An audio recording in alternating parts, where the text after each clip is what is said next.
there's more than one way to make money on stocks besides just buying low and selling high. You can do it also through stock options. This video will be perfect for those brand new to stock options, and it's another way you can make money in your stocks.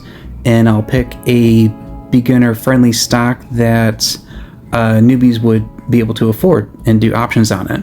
And I'll go over the wheel strategy, exactly how to do that on like a real stock and with real numbers, real options, and I'll show you exactly how to do that.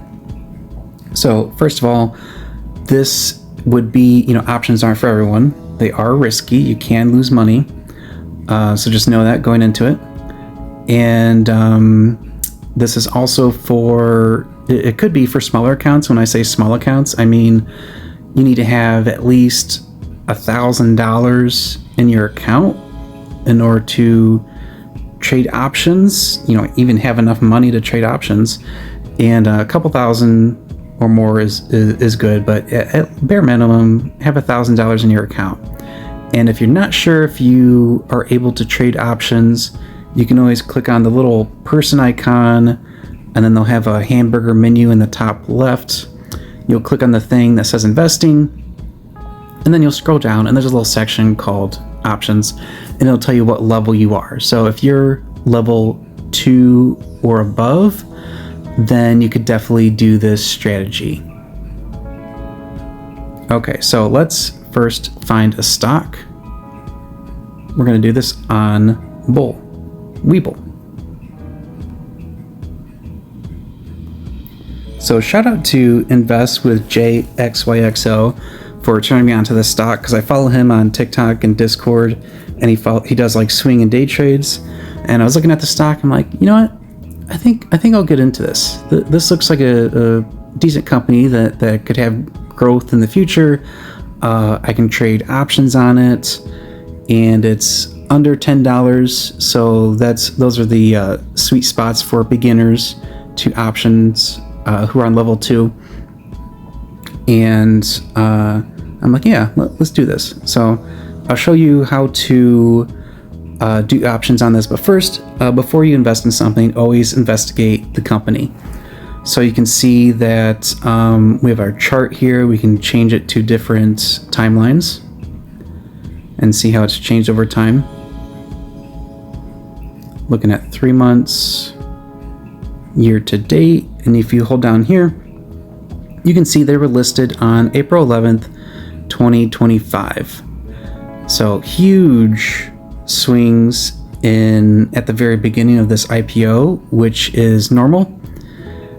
And also keep in mind, this was listed like mid-April. So that's pretty soon after Liberation Day, where all those tariffs were enacted and the market had a lot of volatility. So this is even more juiced up volatility than normal. But overall, we can see that it's down it's lost almost half its value to date. It started at around $16, and we're hovering around $8, $9. So it's lost almost half its value, but that's not too unusual for IPOs. This is a new public company trading publicly, but it was founded in 2016, so it's roughly 10 years old, which makes it not only a new company but also newly traded. So it's going to have some volatility, which makes better for option trading for options sellers, because a higher uncertainty of where the future price will be means that you get to collect more money for opening up an option trade. So it's not too unusual to have that kind of percentage change for IPOs, especially for these more like tech companies, because Webull is kind of like Robinhood. I'm using Robinhood right now. Webull is where you can trade stocks and trade options and do all this stuff. And so those tech companies are typically more volatile than, say, like a healthcare company. But yeah, always get a sense of where the stock charts are moving, and this isn't too bad. It's kind of leveled out. It is declining, but I think it could rise again. Now you should always investigate a company before investing in it. And so this little digest feature gives some news blurbs saying that they had a strong Q3 earnings. Dropped a little bit though, but it gained it right back. And they've expanded their market into South Korea, and they have some good product offerings. So, you know, I think this could rise in the future. And I've seen some analyst price targets putting this at around like $15 to $18 around there. Currently trading at $8.48. So, you know, it's another thing to consider. It could go back pretty much up to its original IPO price. And you can see that, you know, you can read news on it. You can see that Robinhood users have been buying this up, as well as hedge funds. And hedge funds usually know what they're doing, but not always, but they usually know what they're doing. And plus, we look at earnings. We went from negative to positive, and that's really good, especially for a beginning IPO. Okay. So when you sell a put, there's a couple different routes you can take. For both of them, when you sell a put, let's say you sell a put saying that you think in the future the strike price could be $7. So right now it's at around $8.50. In the future, you pick a date in the future and say the strike price is $7. One philosophy is you're hoping that the stock does not dip below $7. You just want to collect premium. You don't even want to own the stock.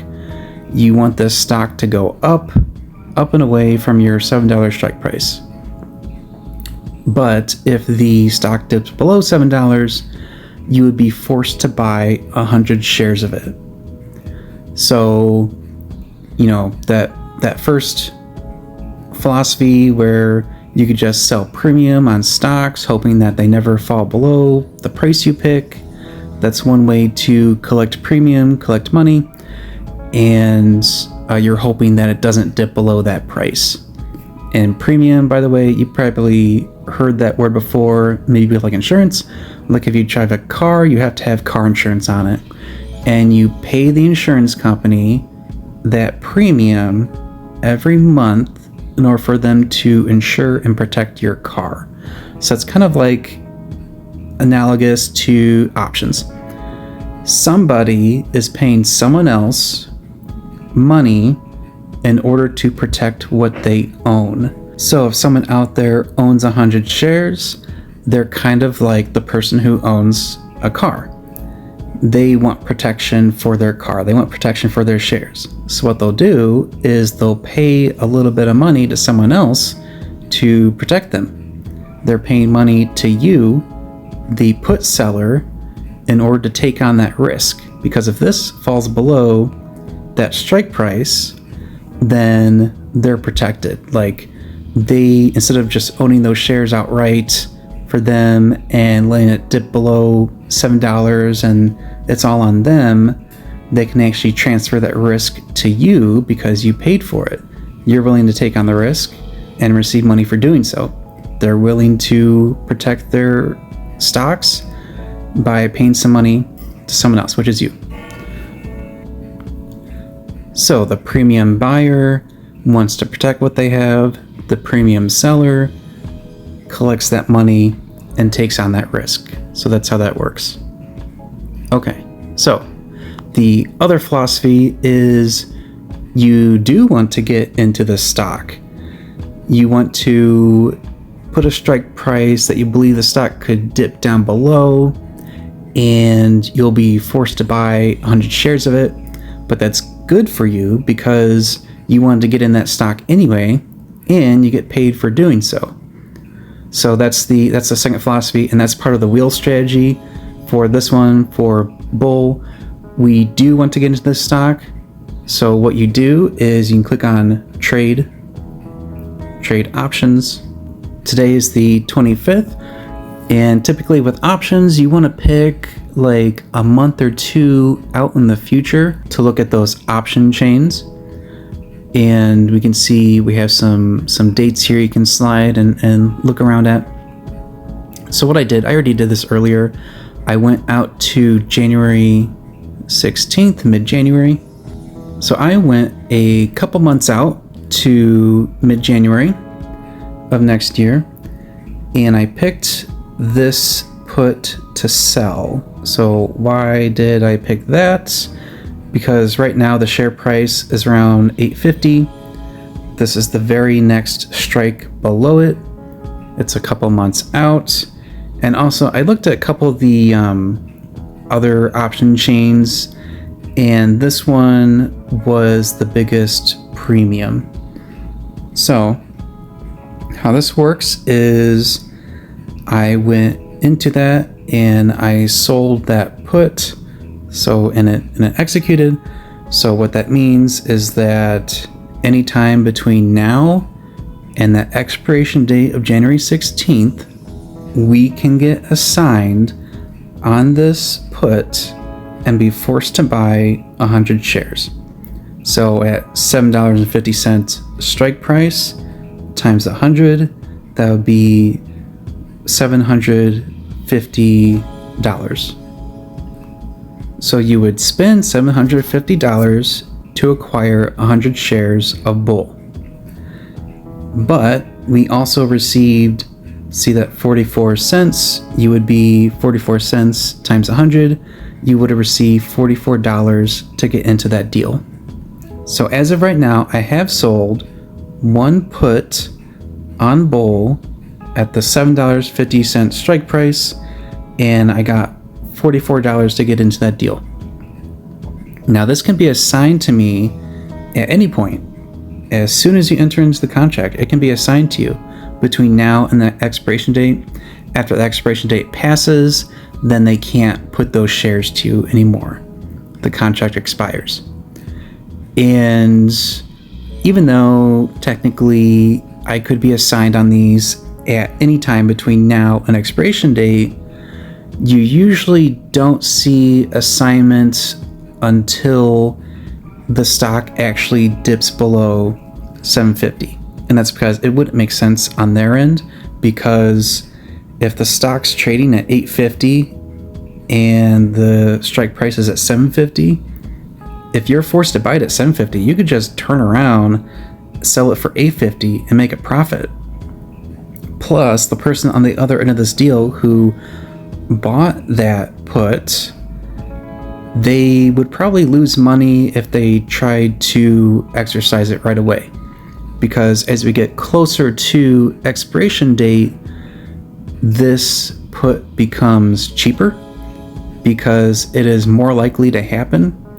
And so you'll see assignment happening when it dips below the strike price, and it gets more likely as you approach that expiration date, because it's a better deal for the person on the other end who bought the put. And they could always get back out of it and sell it for cheaper. Okay, so that's the first part of the wheel strategy, is that you sell the put, it goes through, and then you're hoping that the price will dip below that strike price of $7.50. Once it does, let's assume it does, and we're forced to buy 100 shares at $7.50. Then you would turn around and sell a call on it. So we'll click on sell and call, and you would pick probably a couple months out. And so with these, with selling calls, you already own 100 shares, and you can go to any strike price you want to sell a call on it. You notice the higher we get away from the share price, the less money you'll receive for selling a call. So it's up to you if you want to sell a call way up here and you'll only get a little bit of money for doing so, but you have a higher chance of holding on to your shares. If you want to hold on to your shares, do that. Or maybe you want to have something more likely to happen and you'll get more money for doing it. And if, let's say that this price rises above $15, let's say you pick $15 call, you sold it, you got $13 for doing it, and the share price went above your $15 call. That means the person on the other end of the deal gets to call away your shares and you're forced to sell them at $15 per share. So you would get $15 times 100 shares, which is $1,500. You would get $1,500 for selling 100 shares. The downside to that is that you miss out on if the stock keeps climbing, and you could have sold it at even higher or held on to it for a long time, sell at a later date, things like that. So that's the downside to that. But if they get called away, then you get to do the wheel strategy. You get to repeat the process. You say, okay, even though my shares got called away, I'll just go and find a strike price below whatever the share price is and repeat this whole process again. So then you would sell a put. Maybe they get put to you. You're forced to buy 100 shares. You turn around, sell a call above the price of the underlying stock and get money for doing so, and on, and that's how you do the wheel strategy. Another thing to keep in mind with these is that there always has to be someone on the other end of the deal willing to buy what you're selling. So for example, these strike prices that are way down here, there's not that much interest on it. There's not much open interest, and there was no trading on it. So this is probably unlikely to happen if you do put an order in for it. Same thing with way up here, $35 call. This one actually has some good interest, but sometimes for those way out of the money calls, you're going to see some low interest, but because of this really high volatility, that gives more money on those premiums to those option sellers, and so that's going to attract more option traders to these kind of stocks. So a high implied volatility means that you're probably going to see more interest in these kind of stocks. So that's how you do the wheel strategy. It's good for beginners, to just a good way for them to get a little bit of money to get into a stock, and once you do, you can sell some calls on it and get some money for that too. And if they get called away, you just repeat the process over and over. And that's how you do the wheel strategy to collect some option income. So if you like this video, please give it a like and subscribe, and I will see you next time.